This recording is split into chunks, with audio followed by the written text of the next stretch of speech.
And hello, movie lovers, and welcome to the show. I have a very special guest with me. It's Cody from It Is What It Is podcast. He's with me today. I'm excited to have him back here with me. It's been a while, but but you know what though? I had to get him back for the right show.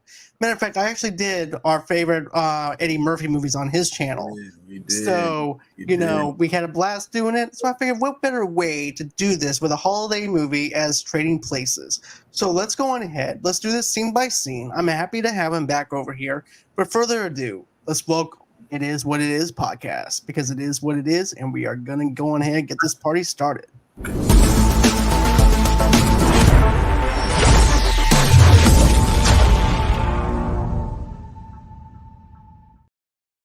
Hey, what's going on, man? What's up, John? How are you? It's going good. It's going good. Staying busy this holiday season. You know how it is. No, I get it, man. I appreciate. Look, anytime I get to be on the show, I will do my hardest. This is one of the coolest podcasts on it. I think one of the most entertaining yet skilled. Right. And when it comes to media review, I'd put this channel, this podcast above anybody out there. So I'm happy to be on with you, man.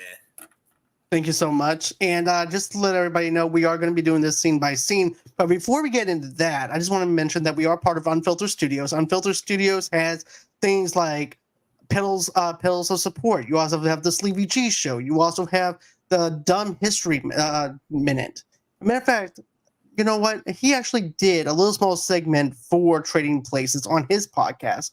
It is actually called the Stupid History Minute. So go in and check out his show. It's only a minute long. It's perfect just for a minute. And then, of course, you also have a lot of other podcasts that are part of the Unfiltered Studio. So I'm excited to be part of that little family that we have over there. So with that being all taken care of, man, I just want to say this.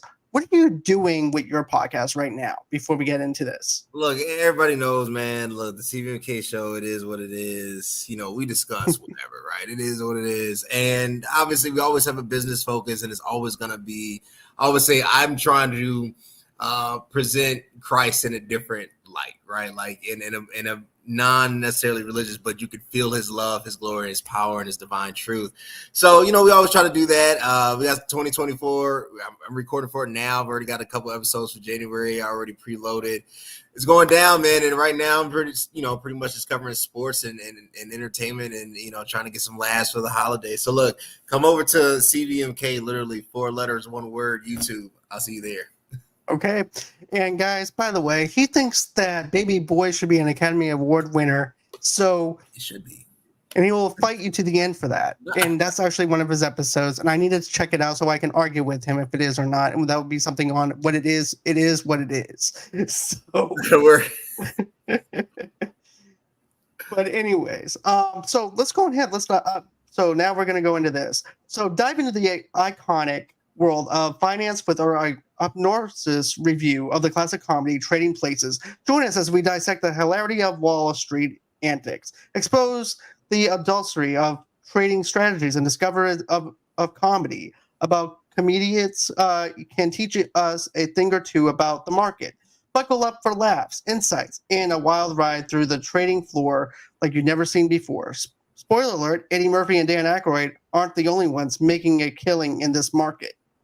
So, with that all out of the way, we're going to go on ahead and do this scene by scene.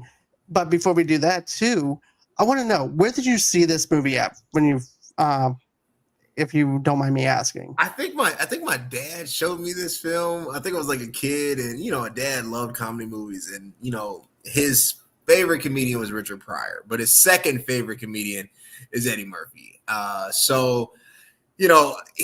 think I was just watching it with him, and it was like Trading Places was a classic, iconic film. I might have been like 12 when I saw it, probably a little underage before I should have watched it, but it's an all-time great. It's a timepiece, and you have to appreciate it for the time that it was made in. Most definitely. So, you know what, man? I remember my mom letting me watch this on TV. It was on TNT or TBS. It was edited. Yeah. So basically, I didn't know about boobs going all over the place. I didn't know any of that. Yeah. All I knew was Eddie Murphy was in this. Dan Aykroyd, who played in Ghostbusters, is in this movie. Yeah, that's all I cared about. Yeah. And I was rolling on the floor, laughing, just having a good time. have complete blinders on what this movie was about. I didn't understand a damn thing about Wall Street or anything. And I was still confused even at age 15 of what Wall Street is. So, now I have a more understanding. I'm an adult now. I actually am viewing this from adult lenses. Yeah. So it makes me appreciate this film a lot more. Yeah. No, I agree.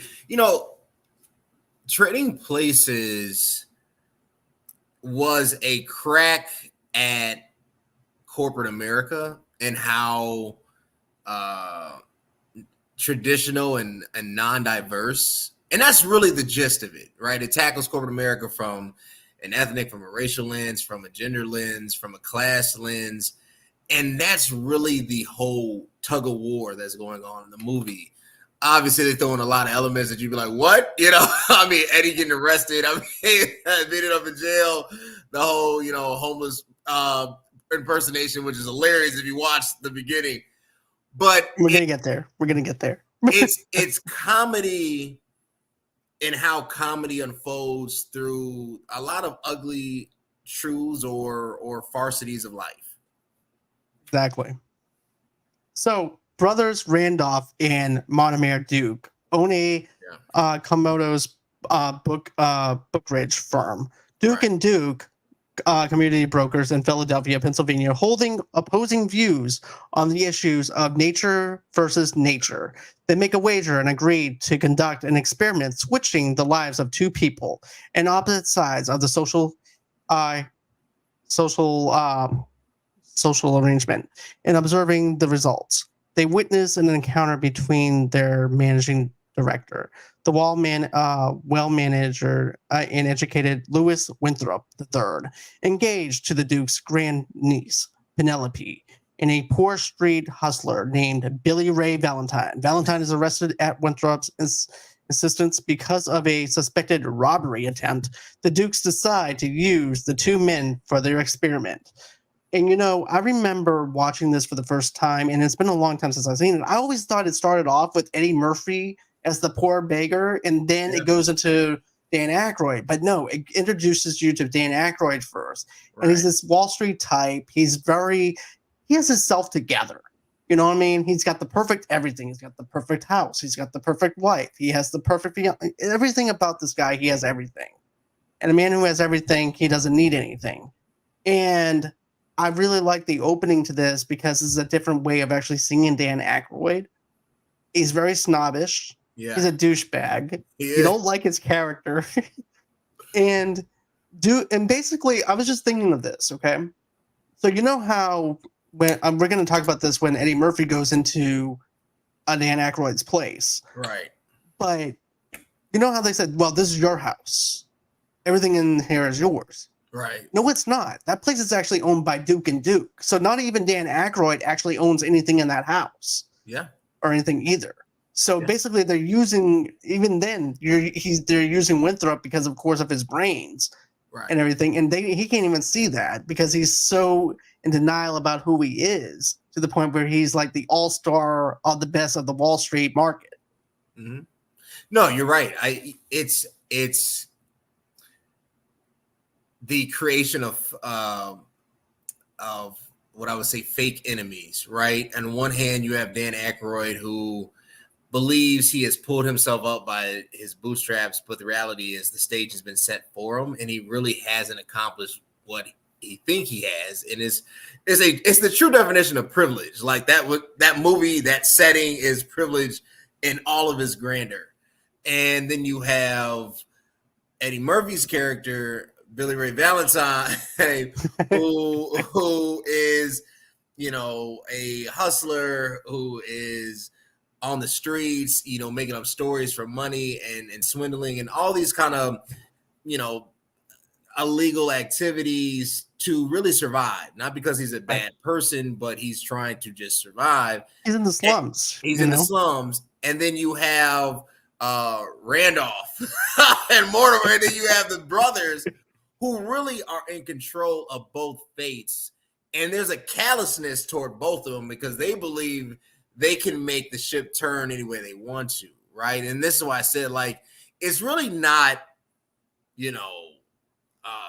a color thing. It's not a white black. It's a those that have versus them that think they have versus them that do not have, and Right. playing each other based off these kind of scenarios. And honestly, it's a bit genius if we want to be frank, right? And Right. like you said, and I think Dan Aykroyd doesn't get enough credit for the job he did in acting in this movie. No, he doesn't. And the thing that I have to laugh my butt off at is the fact that these two brothers, Duke and Duke, remind me of the Muppets. You know, the two old men on the Muppet Show. Yeah, That's who they remind me of. yeah. And they don't care about anything other than making money. And Right. even he's like, even whenever Winthrop said, I would not go ahead and sell right now. I Right. would wait until that reaches a certain amount, then you sell. And the other brother's like, no, we need to go ahead and sell now. I'm telling you, we need to sell now. Goes the other Duke brother, no, let's just settle down and everything. I trust Winthrop. He's going to come through for us. Right. And, you know, he winds up coming through just like he always does. And, you know, and then you have, like you said, Eddie Murphy, who's actually on the outside looking into these rich people, though, too, trying to basically, he wants what they have, but also trying to survive at the same time because it's also the holidays. And my favorite thing he does is he's actually playing this crippled guy who he said that he ended up being in Vietnam War. Oh, yeah, Vietnam, Yeah. And he's supposed to be blind. He has no legs, supposedly. He's on this little wooden thing. I remember that. He was like, it's a miracle. Yeah. Oh, thank you, Jesus. Thank you. Oh, yeah. Yeah, that's a hilarious scene. And then my other favorite scene he says is he's trying to hit on this one woman. He goes, once you've had a man with no legs, you never go back. Eddie Murphy might be the GOAT for a lot of different reasons, but one of the reasons I think Eddie is where he is and why his kind of status gets unchallenged, Eddie came during a time where you still had a lot of the old guard, and he broke through, right? Like you could say whatever, he was in a movie with some top-notch actors of their time, from Don Amici, right, who plays Mortimer, to Ralph Bellamy. I mean, these are not, I know when you look back, you're like, who are these people? But these are what we would call Hollywood A-listers, right? Jamie Lee Curtis is the daughter of the famous Tony Lee Curtis, and this is Jamie Lee in her prime, right? This isn't Halloween Jamie, right? This is before True Lies, Jamie Lee Curtis. Exactly. So you're talking about the rise of a phenom, the daughter of the famous Tony Lee Curtis, and all these A-list actors. And Eddie is this element that is explosive, dynamic, and you know, just oddly different. Something else that, you know, I'm sure we're going to get into it. What you think, or who you think is like criminal, is actually good, and who you think is good is actually criminal. Because Mortimer's riches, they were buying tips. They were literally swindling the market. You could not do that now because it's so digital, AI driven, but they were literally influencing the price of commodities, of stock trades, because they had insider trade knowledge, which is a felony. It is. Right, which is a felony, you know. But because it was done as a white collar crime, you think in the beginning they're the good guys. At the same time, though, I could see them being snobby, though, too. Yeah.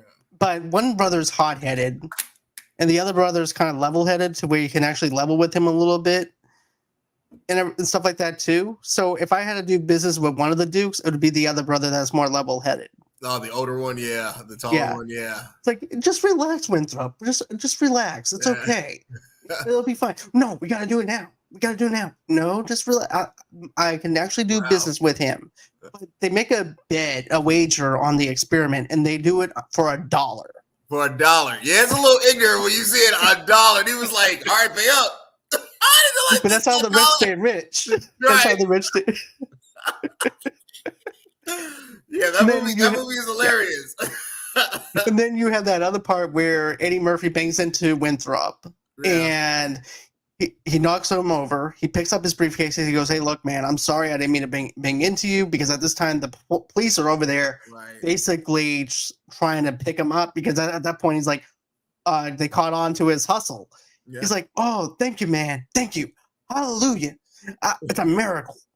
And the little blanket comes dropping over him. He has his legs back, Right. and he can see.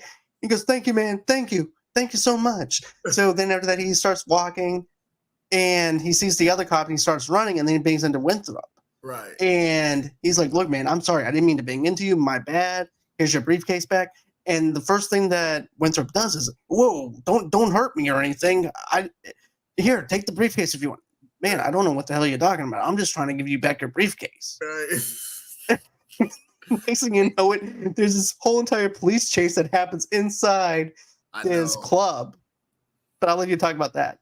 So the police chase now would be, it's one of those scenes that is like, it would be castigated. It would really be like, you could not reenact that scene, only because like it tropes or plays upon so many different tropes. An hilarious scene.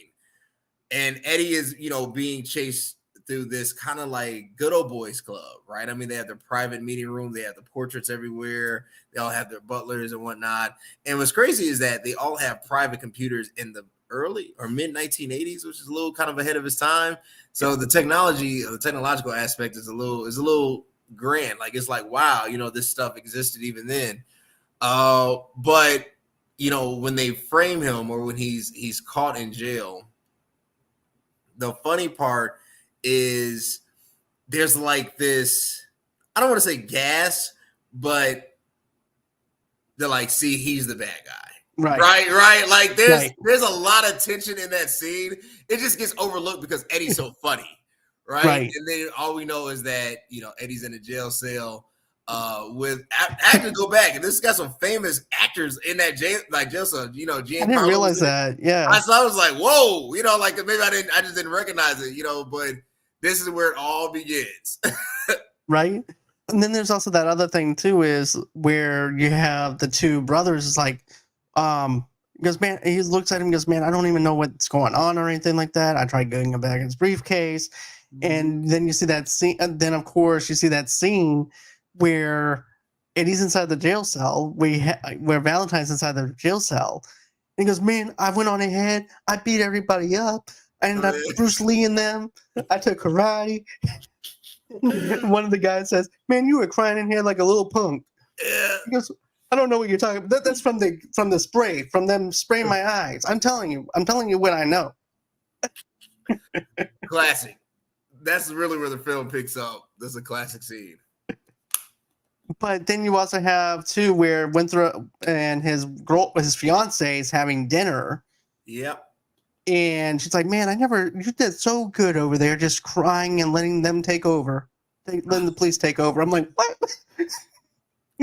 And this girl has this dude's back. It's like, he's a coward. But she goes, man, you did a fantastic job just cowering over there and crying and letting them take over the scene and everything. You did a good job. He goes, I want you. Like, it's the 80s in full splendor. I mean, they made fun of so many different tropes. Just like things, and you don't really catch it till you're watching. Like, what?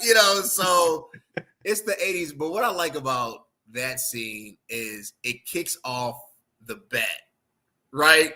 Yeah, between the two brothers, and then kind of the scheming that goes on to, even paying like Jamie Lee, like it's one spiral, that kind of happens. And they're like, you know what?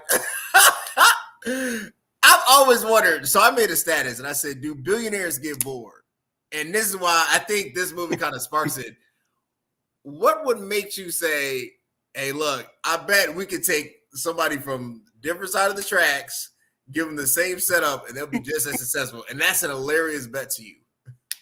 That is, because these are two rich people that are bored with their lives, have nothing better to do. Yep. Get $1, because if they lose, they have nothing to lose anyways, because they have over $1 trillion anyways. So they're not losing anything by doing the $1 bet, because they think, okay, well, we'll just settle over $1 because we don't have to worry about anything. Lose $1, we still have $1 billion left. Exactly. And every time I think of the stock market, I always think of this movie every single time. It is Wall Street. I think it's the first. No, let me not say that. No, because there was the movie Wall Street that What was came that out though. I before? want to say that was in the 80s. Was that before Trading Places? I don't know. Let's, But was James Dean in a movie similar to that? It's one of even if it's not the first, it's one of as in 87. So this was in 83. So this came out before Wall Street. Okay, so Trading Places is really one of the first movies to take a crack at the lifestyle of the rich and shameless on Wall Street, right? And even though obviously it's ours, it really kind of highlights that there's this, economic upper class that you might not be fully aware that, wear these, $1,000 suits, and they all have private butlers because they make their living off of, day trading, right? So it introduced, I think, day trading and Wall Street banking to the general public, that unless you were like going to Dartmouth or, an Ivy League school, you weren't going into day trading, right? So not in the 80s. Like now, you got Robinhood app, but we're talking about 1984.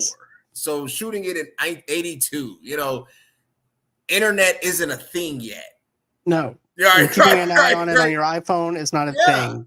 You have to keep track of it through newspapers. Right.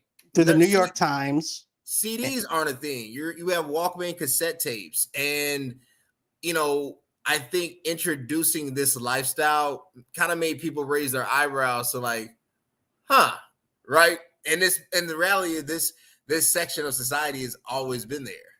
Right. So scene 2, Winthrop is framed as a thief, drug dealer, and also villainaire by Clarence Beeks, a man on the Dukes. Now, this is also another thing I want to mention too, is because remember whenever Winthrop winds up asking the Dukes, who is this person? He goes, oh, he's doing some top secret stuff and everything. I'll go on ahead and take care of that. And at first I'm thinking, because it's been a long time since I've seen it, I'm like, they're embezzling money. They're just making up a false name and basically just grab more money. That was my first initial thought, because I forgot all about this other guy too. It's a private law detective officer that is on the payroll of Duke and Duke, right? And whatever they need him to do, that's what he does. From stock, commodity, private prices to setting up people with illegal substances and contraband. And they set up Dan Aykroyd's character. And it's the worst setup, because I think he was like, they just put something in his jacket, right? Like like he bumped into some person on the street. Yeah. And then it's terrible. It's so terrible that it's funny what he gets framed for. And then he gets, has to go to jail. He gets beat up in jail. And then you see, Jamie Lee Curtis kind of coming to bail him out. And then he's kissing Jamie Lee Curtis in front of his fiance, right? So well,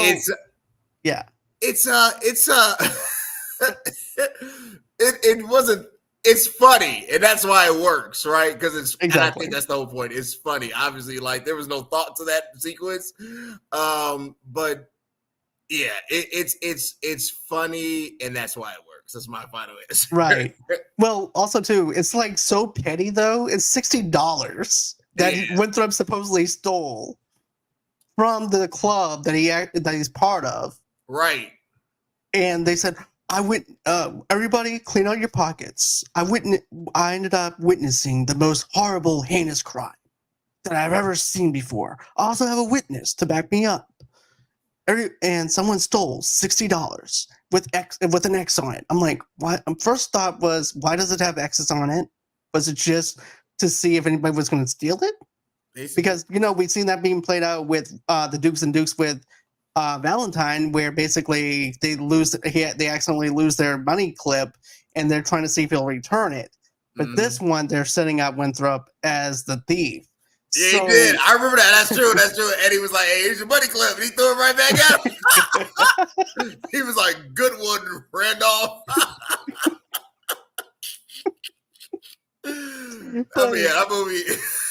I'm like, why does it have X's? Like, is everybody stealing from you that you have to go ahead and have X's on your money to because y'all are rich. There's no reason why anybody should be stealing from anybody other than the butlers that's there.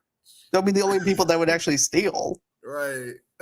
But it's just so funny. And then Winthrop winds up getting arrested and getting fired from his job because of this. Gets sent to prison. Then the guy pays him off. The private investigator pays off the cops to search him and makes him strip in front of everybody. He goes, I hope you know where your dignity is, because I promise you're not going to like what's going to happen. You're going to have to live with this for the rest of your life. And I know my rights. I'm allowed one phone call. Strip. So he strips. Right. You take out his money. There's weed. Oh, yeah. Pills, it's always terrible. Angel dust. He was like, I've never seen that a day in my life. Hey, yes. Hey, that movie, that's what I'm saying. Like, it starts getting wild after that. Which makes it funny, though. And then, he's like, I haven't seen that in a day. Like you said, I haven't seen that in a day of my life. I don't know where this came from. And so now he's in jail. He's getting into fights with people. Yeah. And stuff like that. And then Penelope comes over there to try and bail him out. Yeah. And she goes, Winthrop, what? You smell like piss. Da da da da. I'll be like, no crap, woman. And you got into fights. Well, what the heck do you think was going to happen? It's prison. It's not like the Playboy Mansion where I was just going to go on ahead and nothing's going to happen. But then after that happens, because Penelope winds up bailing him out, then you see the PI once again paying off Jamie Lee Curtis, and Jamie Lee Curtis winds up going over there and kissing him, because at first he goes, I promise the day of my life, I never done anything. I never sold weed to anybody. I never sold angel dust to anybody. And then Penelope goes, okay, I believe you. And they were about to kiss. And then that's when Jamie Lee Curtis comes around and kisses him. And she goes, who is this woman? I've never seen this woman in my life. Jamie Lee Curtis. So I've said this. And granted, she got an Oscar last year for a movie that, she should have had an Oscar 30 years ago. I don't think people realize Jamie Lee Curtis held her own in a time where I think particularly for women, you either had to be, the stereotype and kind of, you couldn't be the like the lead, and Jamie Lee Curtis, to me, honestly, when it comes to the character of Ophelia, she's perfect for it. And I don't think any other actress at that time period could have captured Ophelia better than Jamie Lee Curtis. No, not at all. She did it. She did her up good. I'm going to tell you that. Yeah. Even whenever she played in The Jerk, she did a fantastic job as Steve Martin's girlfriend in The Carnival. She did a really good job in that part too. Yeah. But I like the settledness of the prostitution job that she has and everything too. She knows who she is, and she's fine with it. And she's fine. And she says, there's a quote in that movie. Do you, because he ends up quoting, was it Othello? So, quoted like Shakespeare or something. And she finishes the quote. And he's like, I didn't know you liked, Shakespeare. And he was like, do you think I'm stupid because I'm a prostitute? And she explains to him, she does what she does in order to survive. And it's like, everybody doesn't have it like you. There's some serious moments in that film. And you'd be like, man, you start really kind of having grace for a lot of characters that normally you might kind of scoff at. And you kind of start realizing, like, this stuff is a game, and like people that are benefiting, it's not like a good evil. It's more like, how to make people's lives miserable based off of just circumstances that we can all rectify. Right. So exactly. It's it is an historical timepiece that honestly, and I've thought about it, because right now they're kind of in this habit of recreating great movies. And I would say, I don't know if to me, it's a lack of genius.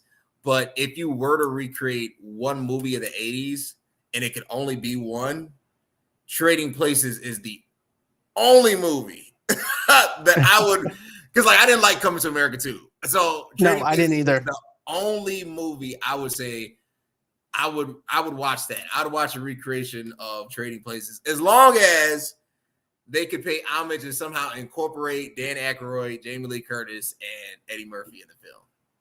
Right. And I could, you know what though? I could see Kevin Hart playing Eddie Murphy's role. I can see that. For some It's almost reason. like Kevin's too old now. It's like maybe Right. Kevin 10 years ago. Yeah. But Kevin would be the one. But the problem is Kevin. Here's the other thing. Hollywood is missing the next generation of actors and actresses, and you don't have you don't have another Tom Hanks. No. You know, you don't have another Brad Pitt. You don't have another Denzel Washington. And the problem and the reason why we keep seeing the same actors and actresses is because we have a limited pool. We have a limited supply now, right? Like, so we got to see, you know, Chris Evans play every superhero because they haven't, you know, farmed and cultivated another because hero. it's all it is just keep on doing the same things, same schnick. That's it. You know, so like with Trading Places, like I think about it even today. Who could you get to play Dan Aykroyd's character? I mean, Stephen Carroll, maybe 10 years ago, 20 years ago, right. 10 years ago, but not now. You know what, though? I could see Bradley Cooper. He's not fun. I like Bradley Cooper. Amazing, talented, but he's not, like, quirky enough. True. Yeah. Bradley Cooper would take away, he'd do more damage. So another thing I want to mention is this, okay? So and the other thing that they do after all that happens, he winds up telling Jamie Lee Curtis, hey, look, I'm rich. I promise you, we'll go ahead. We'll go over to my cat. Yes. I have a mansion. I have a Mercedes. I have a driver. We're going to be good. I'll give you money. And on top of everything else, she goes, okay, that's fine. We'll do that. While that's going on and everything, we have Eddie Murphy coming into this deal now. So we're going to get into this. This is so after that happens, a man on the Duke's payroll, Winthrop, is fired from Duke and Duke. His bank accounts are frozen. He isn't denied entry into the Duke owned home, and he is vilified by Penelope and his friends. He befriends Ophelia, a prostitute who helps him in exchange for financial reward. Once he is exonerated, the Dukes post bail for Valentine, install him in Winthrop's farmer job, and grants him use of Winthrop's home. Valentine becomes well versed in the business, using his street smarts to achieve success and begin to act in a well-mannered way. Yeah. And I like how everybody pretends they don't know Winthrop. There's this whole entire thing either. You have the butler who despises him, who doesn't like Winthrop, right, or anything. And especially whenever he made him throw away the dessert when his fiance was telling him that he wanted him, he just throws it away. But he's in on this game too with the Dukes because that's actually their butler. Right. So the butler's in on it. He goes, "I'm sorry, sir. I do not know who you are." And he goes, "Yes, you do. You know who I am. Let me up." And his keys are not working. He yells at him and stuff like that. And I like when Eddie gets picked up. It's a whole different ball game whenever he gets picked up. Yes. I'll let you talk about that. So when Eddie gets introduced to Butler, he basically almost tries to fire the Butler. With Duke and Duke. With the Duke. So when he gets picked up and they're trying to tell him, you know, this is yours, you know, and he's in the house and he's like, "Oh, this is mine." He's like, "Every last bit of it. So if I knock this face over right now, it wouldn't matter. It's mine. I can break it." He was like, "It's yours." Bow! And then you just see like his face. And Ralph is like, "You know what? We had that base insured for," I was like, $15,000. Right. He just made us $10,000. And then like, you want to bring something else? It's like, no. So, you know, it is that scene is funny, but it's also it's an introduction to not just how different life can be, but how easy it is to become whatever that situation allows you to become. Because at first he gets there, he throws his party, all the people he met from jail, everybody he knew from around the way, and he really gets like turned off by the party. You know, people making loud noises, you know, stealing his stuff, taking advantage of his kind of hospitality, kicks everybody out, and having sex in his bedroom. Yeah, like he's really just like disgusted by it. But there's almost this, I'm better than that now, right? Like it starts to, you start to kind of see the change in Eddie. And then when he, you know, goes to work and he's learning, you know, the kind of the world of stockbrokering, it shows you that sometimes we think, you know, you need a degree and all this other stuff. You just need to be placed in the right environment. Human beings are very smart and very capable of adapting, and he adapts very, very, very well. I mean, to the point he shocks both brothers on how well he's kind of, you know, coming to this new life. He's super quick, you know, he's super quick. and you know, that's when it starts to kind of rub people the wrong way. But he's also very, because he's from the street, he knows he's like, something's not right. Why would these two guys take, you know, a chance on me?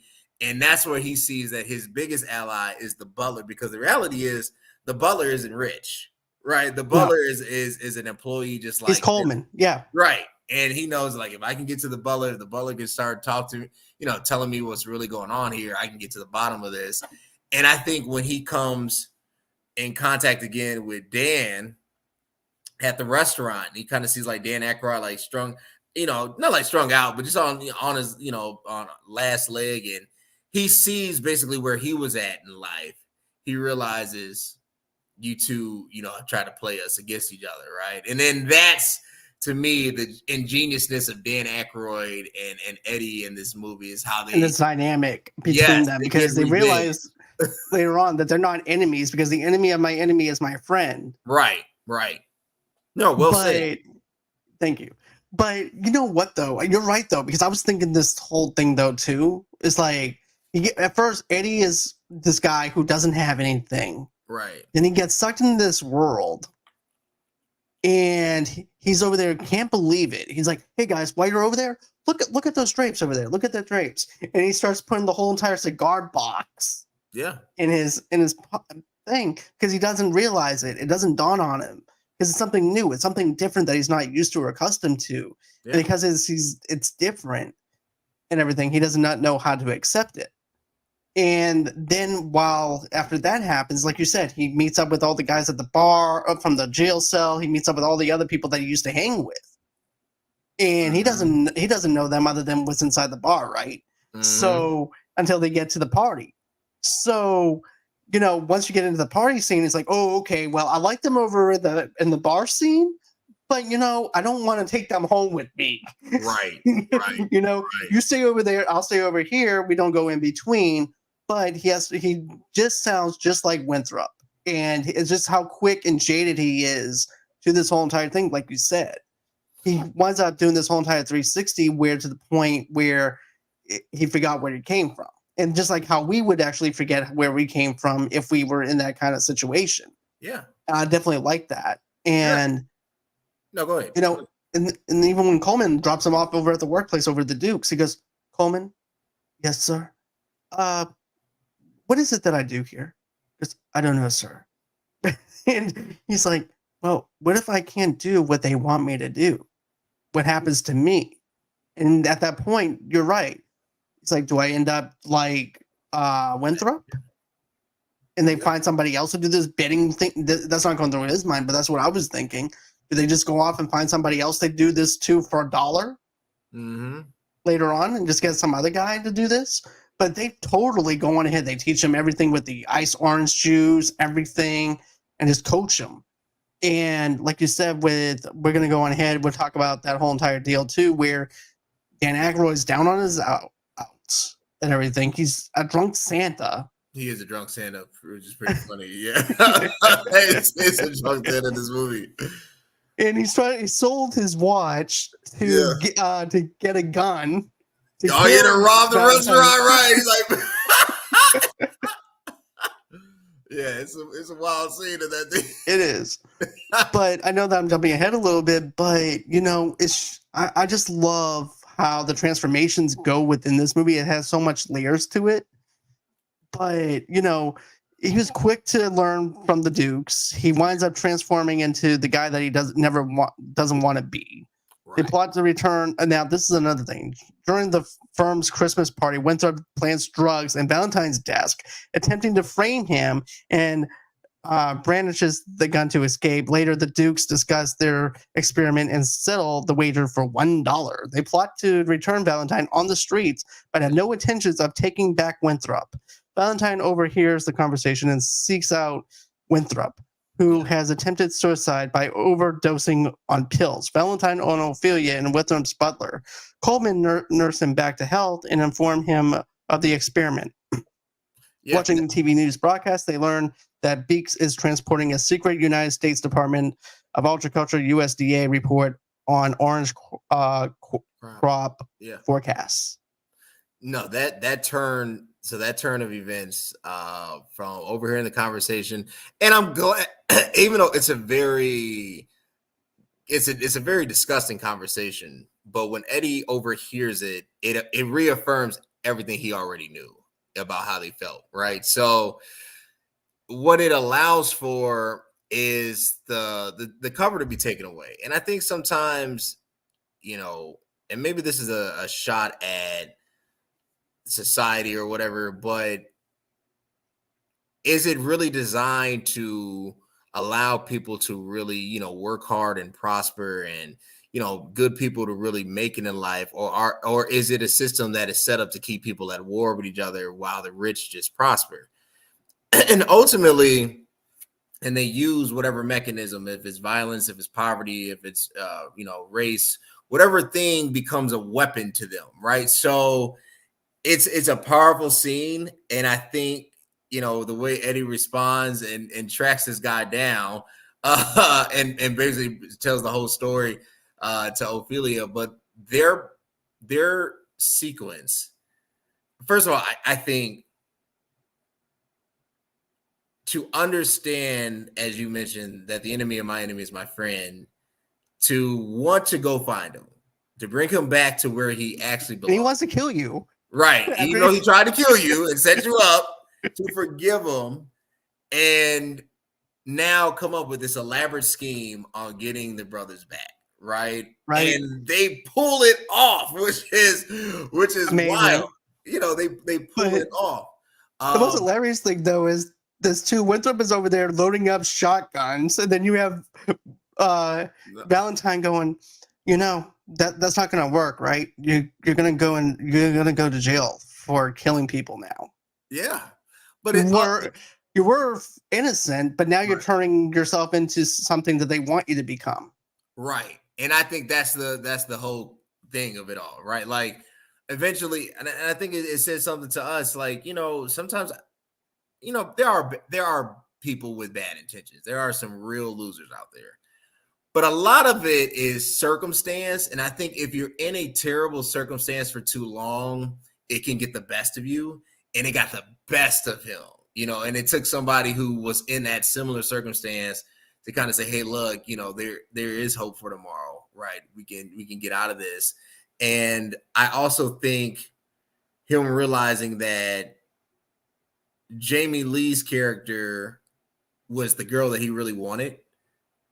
You know what I'm saying? Like, when you start looking back, like, that's the girl that you need, right? I think really kind of smoothed things out, you know, for Dan Aykroyd.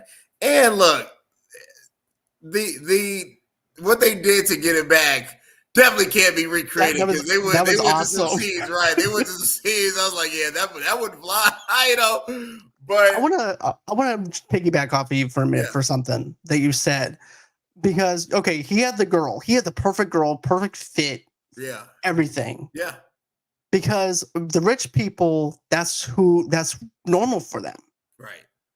To see someone like Jamie Lee Curtis is despicable, and he saw her in a whole new light after she wound up taking care of him with pneumonia. Like, he had a cold, she took care of him, she got naked and everything, and she also said everything has a price, including this, and she slams the door on him whenever she first enters, and then she starts falling for him a little bit. I think. Yeah. Once she sees what he's going through and realizes, okay, this is more than just money. This is something that I need to help him with.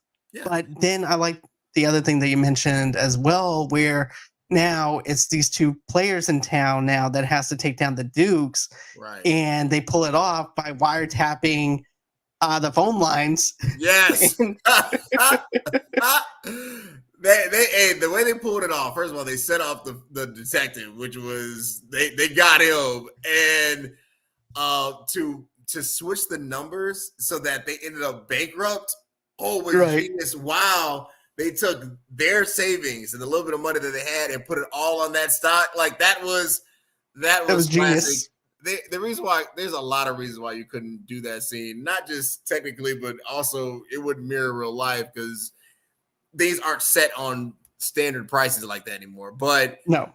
it's a perfect ending to the fact that if people decide to put away their differences and realize they have a lot more in common and fight for that commonality, you can overthrow the system. And that's what it's about. And they find themselves, on an island, together, enjoying life, enjoying the good life. So, hey, Trading Places. If you had to remake it, if there was one 80s movie that had to be remade, it'd be Trading Places. I think you could do it. I think that there is a way to do it, but man, there's just so many good parts in this. Eddie Murphy coming in with the Jamaican thing, and him and Dan Aykroyd pretending he's from Jamaica. He goes, "Yeah, man, I'm from Jamaica. We're gonna go ahead and we're gonna do this, man." Hey, Dan, yes, that old, yes, Dan, and that.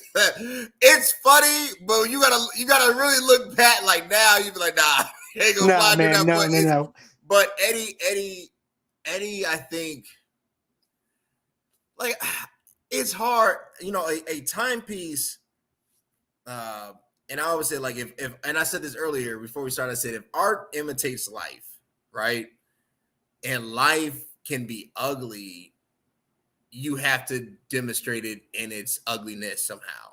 And that piece, even the ending, like all that, what they had to do, which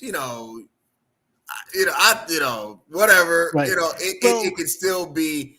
The point of it all was for them to do the right thing. Yes, they did some things that didn't make sense and was a little scathing, but ultimately it got the ones who were really responsible for the tragedy, which were the thing that made me laugh though too was when you have the two Dukes over there trying to get the other guy to go down there to overbid them. Yes. And then once everything is over with, and Eddie and them go, "Oh, look, it's the Dukes. Oh, hi, how are you? Yeah, we needed how much did you say that life is worth? $1? Oh, look." Oh yeah, $1. He's like, here you go. $1. And so the other Duke has a heart attack. The other Duke he goes, "Look, your brother just had a heart attack. F my brother. Turn on the machines." Yeah. And at this point, they're bankrupt. They're now out on the streets, just like how, Winthrop was. Like you mentioned, they're on the beat. They're having the good life now. And then you also have the sneak. The person they have for the PI. He's in a jail cage with an ape because he had they put that scene didn't make any sense. But that's what I'm saying. Even in that, the movie, the geniusness of writing. So in the 80s, well, not just the 80s, let's say up until like Rocky, movies didn't make sequels. They didn't. No. They definitely didn't do like the Fast and Furious, and they're on number whatever, 12, 14, 15. I lost count. Yeah, I lost count. So you have that ending. Then when Coming to America comes out, you have the brothers in the movie. And when Prince Hakeem throws him that like $1,000 and he turns to Robin and says, "Mortimer, we're back." And I know they were supposed to film a Trading Place too, but I think the guy that plays Ralph ended up dying. Like the Yeah, he did. Yeah. So, but you know what though, man? Eddie Murphy did a shared universe before Adam Sandler ever did a shared universe. He did do a shared universe, and that's before we even knew what a shared universe meant. So it is a shout out to the creativity of the writers. It's also a shout out to how genius Eddie Murphy is as a comic. And really his movies, man, when you look at the film repertoire, when you look at every actor's like film credits, you're gonna have to sit there and be like, if you had to put 5 names and these are the 5 names you got to go with for the next 1,000 years, Eddie Murphy makes the list. There's a lot of people like, I don't know if Brad Pitt makes the list, but Eddie Murphy makes the list, right? Tom Hanks makes the list. I'll put Brad up on there though, just for the simple fact of the things that he's done and accomplished. Yeah, I mean, somebody's got to go, and maybe that's the next episode. If you got to give 5 of all time, the goats of Hollywood.